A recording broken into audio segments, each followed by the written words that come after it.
오늘은 만남의 축복을 구하라 만남의 축복을 구하라라는 제목으로 같이 말씀을 나누겠습니다.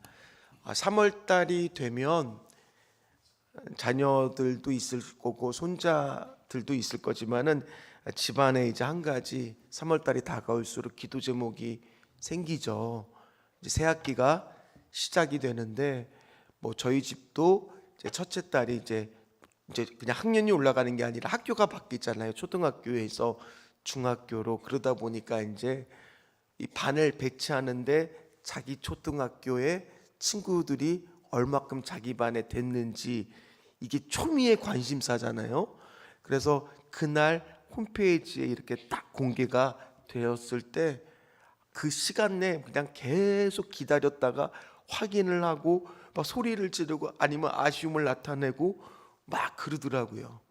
또 어떤 성도 같은 경우에는 자녀를 이제 기숙사 학교로 들어가야 되니까 이제 보내면서 마음속에 한편으로는 집이 텅 빈 것 같다고 그렇게 말하는 분도 있으셨어요. 그만큼 이 새 학기가 시작이 되면은 어떤 선생님을 만나는지 또 이 어떤 친구들을 만나는지 만남의 축복이 굉장히 중요할 줄 생각이 됩니다. 왜냐하면 성경에 보면 이 한 사람과의 만남 때문에 인생이 송두리째 바뀌는 경우가 숱하게 많이 나오잖아요.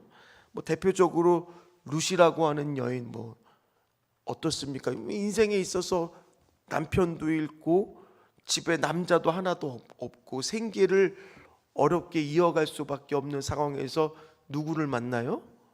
우연과 마침이라고 하는 성경 말씀처럼 보아스라고 하는 남편을 새롭게 만남으로 인해서 그의 인생이 완전히 바뀌게 되는 것처럼, 그래서 다윗의 이방 여인이 족보에 들어가는 그런 은혜를 누린 것뿐만 아니라 라합만 생각해 봐도요, 아니 여리고성에 여인숙이 라합 하나만 있었겠어요? 숱하게 여러 군데가 있었는데 하필이면 정탐꾼이 라합의 여인숙에 딱 들어갔는데 그걸 숨겨짐으로의 만남을 통해서 어떤 일이 발생합니까? 그의 집안이 살아날 수 있는, 여리고성이 무너져도 살아날 수 있는 은혜를 누리죠. 또 그뿐만이 아닙니다. 이 나아만 장군은 자기 포로로 잡아온 계집종 여자 하나의 그 말에 의해서 그 안에 있었던 병이 났잖아요. 나병이라고 하는 피부병이 그 만남을 통해서 엘리사와 만남을 통해서 낫게 되며, 그것뿐만 아니라 그가 하나님을 믿게 되는 그런 은혜를 누리잖아요. 따라서 오늘 우리 이 시간에는 뭐를 구해야 되겠습니까? 만남의 축복. 한번 생각해 보세요. 결혼 정년기에 있는 가정을 향해서 믿음의 배우자, 좋은 배우자 만나는 거에 있어서 기도는요, 넘치고 해도 넘침이 있어요, 없어요? 없을 정도로 기도해야 되는 거예요. 자녀를 향해서 또 가정을 향해서 기도를 하는 것은 모자람이 없어요. 계속 쌓을수록 좋은 겁니다. 그래서 오늘 우리가 구해야 될 것은 뭐겠어요? 또 직장생활하는 사람도 마찬가지죠. 자녀들이 아무리 출가를 하고 결혼을 하고 타지에 나갔어도 거기서도 직장생활을 하던 또 이웃을 누구를 만남에 따라서 어떻게 그 상황과 환경이 바뀌게 될지 모른다라는 거예요. 근데 오늘 이걸 왜 구해야 되느냐? 오늘 38장은요 요셉이 등장하지 않습니다. 누가 등장하느냐? 유다라고 하는 사람이 등장합니다. 근데 이 유다가 어떤 사람인지 우리 다 알잖아요.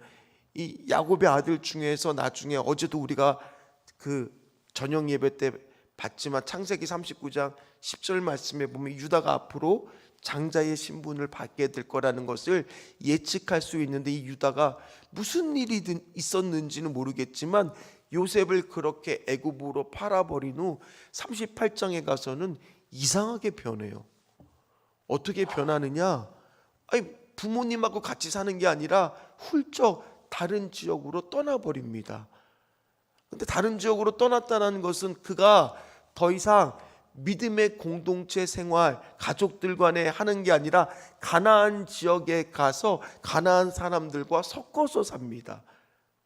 그의 영적 상태를 알 수 있는 것은 바로 뭐냐면 그가 그래서 결혼을 하는데 거기서 아들들을 낳기 시작하는데 오늘 말씀에 보면 엘이라고 하는 첫째 아들, 오난이라고 하는 아들, 셀라라고 하는 아들들을 낳기 시작하는데 아니 이 믿음의 여인이 아니라 가나안 이방 여인을 얻어서 결혼을 하게 됐다라는 거예요. 그리고 그 문화에 그냥 섞어서 전혀 만남의 축복이 없는 인생을 살더라는 거예요. 오늘 우리도 마찬가지입니다. 우리 자녀들이 이 결혼을 했는데 믿지 않는 자녀하고 물론 결혼할 수도 있습니다. 그러나 전혀 엉뚱한 곳에 가서 신앙과 믿음을 다 잃어버린 채 그렇게 살고 있다라고 한번 생각해 보세요. 아니면 지금 그렇게 살고 있다라고 생각해 보세요. 전혀 주일이 되면 이 교회에 가지 않는 그런 모습, 신앙생활을 전혀 하지 않는 모습으로 살고 있다고 한번 생각해 보세요. 어떻겠습니까? 그럴 때도 다시 돌아올 수 있는 뭐를 오늘 구해야 되겠어요? 만남의 축복을 구해야 될 줄 믿습니다. 유다가 영적 상태가 어떻게 바닥인지는 그의 결혼 생활을 보면 알 수가 있잖아요. 왜냐? 그의 아버지 야곱도 그의 할아버지 이삭도 배우자를 찾으려고 가까운 곳에 아무 여자랑 결혼했습니까? 안 그랬어요. 멀리 가서 자기 친척들, 자기 믿음의 사람들과 결혼하기 위해서 멀리서 신부를 찾았는데 이 유다는 그러지 못했다라는 거예요. 오늘 이 시대에 사는 많은 학부모들, 또 우리 믿음의 가정들, 맞벌이들이 요즘에 젊은 부부들이 엄청 많습니다. 그러다 보니까 어떤 일이 발생하느냐, 자녀들과 보내는 시간이 아무래도 적어요. 그러다 보니 이제 그냥 일주일에 한 번 딱 교회에 나오는 걸로 모두 내 할 일을 다 하고 그냥 좋은 학원 보내고 좋은 음식점 가서 밥 먹이면 내 할 일이 다 끝난 것처럼 생각이 될 수 있다는 거예요. 그게 아니라는 거예요. 어제도 저희가 나눔을 통해서 한 목회자 가정이 홈스쿨링을 한다고 고백을 했어요. 자녀들을. 왜 홈스쿨링 하냐면 어떻게 하든지 자녀들에게 믿음을 전해주기 위해서 그 아이에게 학교를 보내기보다는 집에서 시간을 같이 보내고 믿음을 알려주고 그러기 위해서 그렇게 일부러 희생을 하면서도 그렇게 하는 모습을 같이 나눴던 것처럼 그러기 위해서 이 자녀에게도 만남의 축복이 있어야 되지만 또 한편 누구에게도 만남의 축복이 있어야 돼요. 부모인 우리 귀한 성도님들에게도 좋은 교회와의 좋은 목회자와의 사람들 간의 만남의 축복도 있어야 될 줄 믿습니다. 특별히 요즘에는요, 예전에는 목회자의 영향을 굉장히 많이 받았지만은 최근에는요, 젊은 부부들이 목회자보다는 영상 매체 유튜브를 통해서 자신의 필요를 공급하는 경우가 목회자를 통해서보다 더 많아지고 있다라고 합니다. 그러나 그런 영상이나 매체들은 혹여나 잘못된 것들이 검증이 안 된 걸 수도 있을 수 있잖아요. 오늘 유다가 그런 거예요. 엉뚱한 곳에 가서 사람들과 관계를 맺다 보니 그가 머무는 곳에서 거룩한 영향력을 미치기보다는 그 영향력을 그대로 받게 됩니다. 그게 어디서 나타나느냐? 이제 그렇게 됐었을 때 그의 첫째 아들이 엘이라고 하는 첫째 아들도 이방 여인하고 그냥 결혼을 시킵니다. 그때 데려온 며느리가 다말이에요. 그런데 성경에는 무슨 이유인지는 모르겠지만 엘이라고 하는 장자가 죽어버립니다. 그러면은 이제 이 다말이라고 하는 여인에게는 어떻게 해야 되냐? 그 당시에는 형사 취수혼 제도가 있었던 시절이잖아요. 형수가 그렇게 대를 잇지 못하고 형이 죽으면 이제 누가 그 형수를 취해야 되는 거예요? 동생이요. 오난이라고 하는 둘째가 취해야 됩니다. 그러나 오늘 오난이라고 하는 이 동생도 이미 가나안 문화에 흠뻑 젖은 부모를 보고 자랐기 때문에 믿음의 사람이 아니에요. 일부러 욕심을 냅니다. 왜 욕심을 내느냐? 만약에 내가 형수하고 결혼을 해서 자녀를 낳으면 그 자녀는 내 자녀입니까? 아니면 형의 자녀입니까? 형의 자녀가 되는 게 그 당시에 법이에요. 그러면 아버지의 유산을 물려받을 때 장자는 두 배의 몫을 가져가게 되어 있습니다. 그러나 만약에 형수가 아이를 못 낳으면 누가 재산을 맡게 되는 거예요? 자기가. 그러다 보니까 일부러 뭐 성인들이 다 앉아 있으니까 얘기하면 피임을 하는 거죠. 자녀를 안 낳게 하려고 일부러 그런 행동을 취합니다. 그래서 하나님께서 그것뿐만 아니라 그가 한 행동을 보고 어떻게 심판을 하느냐, 창세기 39장 10절 말씀을 한번 38장 10절 말씀을 한번 같이 읽어보도록 하겠습니다. 읽겠습니다. 그 일이 여호와가 보시기에 악함으로 여호와께서 그도 죽이시니. 둘째 오난도 어떻게 돼요? 죽고맙니다. 죽고맙니다. 근데 분명히 오늘 성경은 그 죽음의 원인이 누구한테 있다라고 말하고 있어요?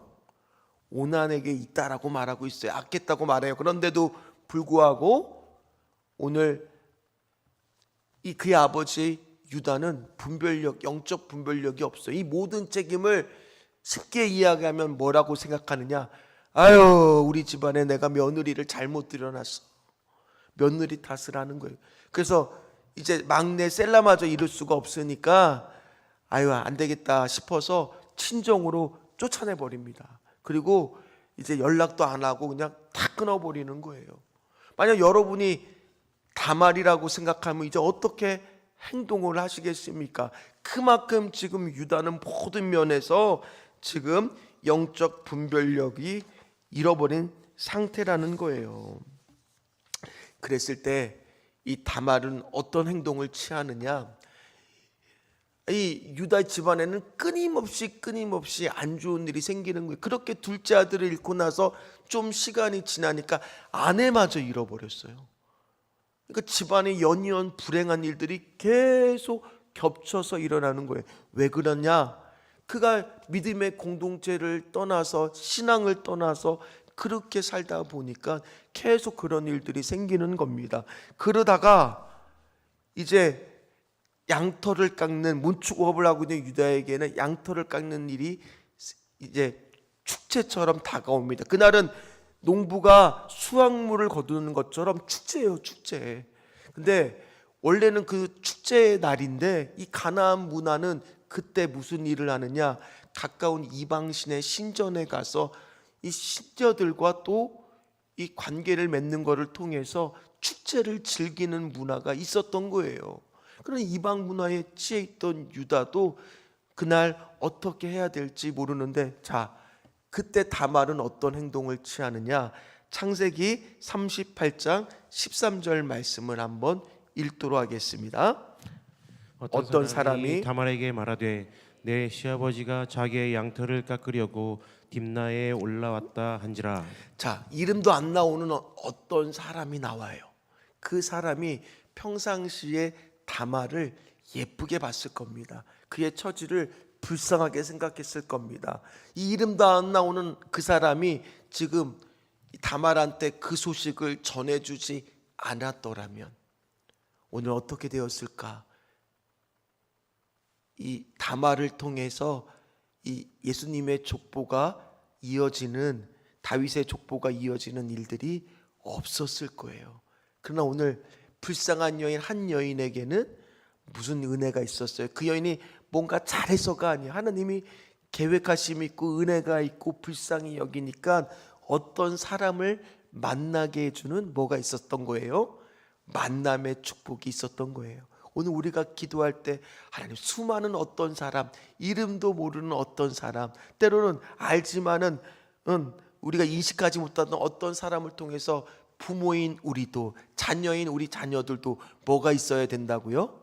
만남의 축복. 오늘 그 어떤 사람이 그 다말에게는 만남의 축복이었던 거예요.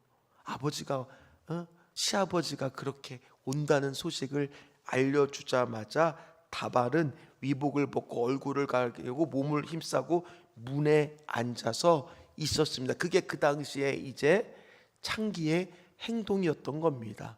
그리고 나서 이제 유다가 그것을 지나가다가 유다가 마침 가진 것이 없었어요. 그래서 소위 말해서 외상으로 그 여인과 관계를 맺으려고 할 때 그 여인이 증거를 달라. 그때 이제 도장이라든지 이런 증거물을 주고 나중에 염소 새끼와 바꾸기로 약속을 합니다. 그리고 시간이 흘러서 염소 새끼를 가는데 그 여인을 찾을 수가 없었을 때 어떤 소식이 들려오느냐? 며느리가 임신했다는 소식이 들려온 거예요. 그때 유다는 이 며느리를 죽여야 되겠다라고 생각을 하지만 그 며느리가 뭐를 보여주는 거예요? 이 증거물을 딱 보여주는가? 할 말이 없고 유다가 그때야 정신 차리면서 네가 나보다 더 의롭다라는 얘기를 하는 게 오늘 창세기 38장의 이야기라는 겁니다. 오늘 성경은요, 유다의 부족함을 남김없이 정말 낱낱하게 아주 적나라하게, 제가 표현을 이렇게 해서 그렇지 정말 이것을 드라마의 한 장면으로 바꾸면은 이거 막장 드라마잖아요. 적나라하게 드러나고 있다는 거예요. 말이 안 되는 이야기라는 거예요. 그런데 하나님이 그럼에도 불구하고 오늘 유다를 통해서 어떻게 됩니까? 다윗이 태어나게 하는 이유는 유다가 훌륭해서가 아니에요. 요셉을 사용하시는 것은 지난번에 2월 달에도 말씀, 요셉이 훌륭해서가 아니에요. 그 요셉이 사용할 수 있는 그릇으로 하나님이 뭐 해간다 그랬습니까? 지난달 만들어가는 거고, 오늘 마찬가지예요. 유다를 통해서 다윗이 나오고 다윗을 통해서 예수님이 나오는 건 유다가 훌륭해서가 아니라 하나님이 이렇게 지금 믿음의 공동체를 떠난 유다도 뭐하고 계시는 거예요? 사용할 수 있도록 뭐 해 가시는 거예요? 만들어 가시는 거예요. 오늘 우리 자녀들 가운데 분명히 여기에도 속상한 자녀 있어요, 없어요? 있을 수 있잖아요. 그럼 오늘 우리가 기도해야 될 것은 뭐겠어요? 만남의 축복을 통해서 유다도 다말이라고 하는 여인을 통해서 다시 한번 또 정신을 차렸던 거고, 다말도 어떤 사람을 통해서 만남의 축복이 생겼던 것처럼 오늘 우리가 기도해야 될 것은 하나님, 이 3월달 봄을 맞이해서 올해 만남의 축복이 우리 자녀들과 저에게도 좀 있게 하여 주시옵소서 구해야 되는 거예요. 하나님이 그러면 뭐 해가는 거예요? 부족한 우리 자녀들도, 부족한 나도 뭐 해 가신다고요? 만들어 가시는 거예요. 그게 그래서 성경이 오늘 우리에게 주는 소망이라는 거예요. 완벽한 사람들만 성경에 나오면요, 우리는 다 절망에 빠질 수밖에 없잖아요. 성경을 보면 정말 적나라하게 요의로 맞으면 정말 막장 드라마 같은 그런 인생을 사는 사람도 하나님이 바꾸어 가신다는 거예요. 만들어 가신다라는 거예요. 역전의 은혜를 허락해 주신다는 거예요. 한참 모자란 이 사람도 하나님이 어울리도록 만들어 가신다고요. 하나님, 그렇습니다. 오늘 이 부족한 목사인 저도 마찬가지예요. 저도 하나님, 여기가 끝이 아니라 우리가 어제 주일 설교를 통해서도 우리는 개혁주의 신앙, 뭐예요? 경건의 모습으로 계속 날마다 육신 후패해져도 속사람은 새롭게 되는 은혜를 누리는 거예요. 그게 신앙생활의 재미이고 묘미이지 않겠습니까? 하나님은 기필코 그 사람을 선택했으면 만들어 가실 줄 믿습니다. 세워 가실 줄 믿습니다. 이끌어 가실 줄 믿습니다. 그러기 위해서 하나님 오늘도 만남의 축복을 허락하여 주시옵소서. 그랬을 때 그 다말이 쌍둥이를 임신하죠. 그리고 난 자녀가 첫째가 세라고 둘째가 베레스였던 거예요. 자, 그래서 그게 어디에 이제 나오느냐? 이 다말도 촉표에 기록이 됩니다. 마태복음 1장 3절 말씀 같이 읽도록 하겠습니다. 마지막으로 같이 읽겠습니다. 유다는 다말에게 베레스와 세라를 낳고 베레스는 헤스론을 낳고 헤스론은 람을 낳고, 이렇게 기록이 되는 은혜를 누렸다는 거예요. 하나님, 오늘 우리가 기도할 때 만남의 축복이 있게 하여 주시옵소서. 자녀들만 있는 게 아니에요. 만남의 축복은 누구도 있어야 돼요. 오늘 이 자리에 나온 나에게도 하나님 만남의 축복을 허락하여 주시옵소서. 좋은 교회와의 만남의 축복, 우리들은 이미 그걸 누렸으니까 여기서 하나님, 이제 하나님 정말 만남의 축복도 이 교회 안에서 또 우리가 있는 가정과 사회에서도 누릴 수 있도록 나부터도 그렇게 우리는 기도하시기를 간절히 소망합니다. 소망합니다. 우리 같이 찬양하면서 하나님 앞에 기도의 자리로 나가도록 하겠습니다.